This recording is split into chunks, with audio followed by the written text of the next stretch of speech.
tayo for the first time, St. Martin. After isang buwan, wala ako nakalabas sa aking barko. Ayan,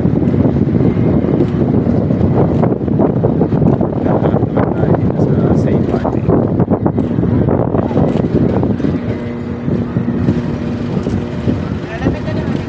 Katabi kaming barkong malaki.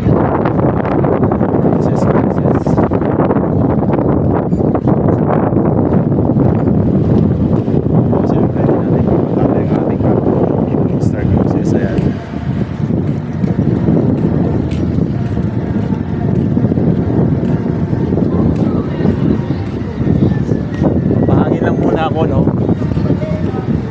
Wala ako tubig na, no? Tag-kilos. Gawin mo na 10 kilo.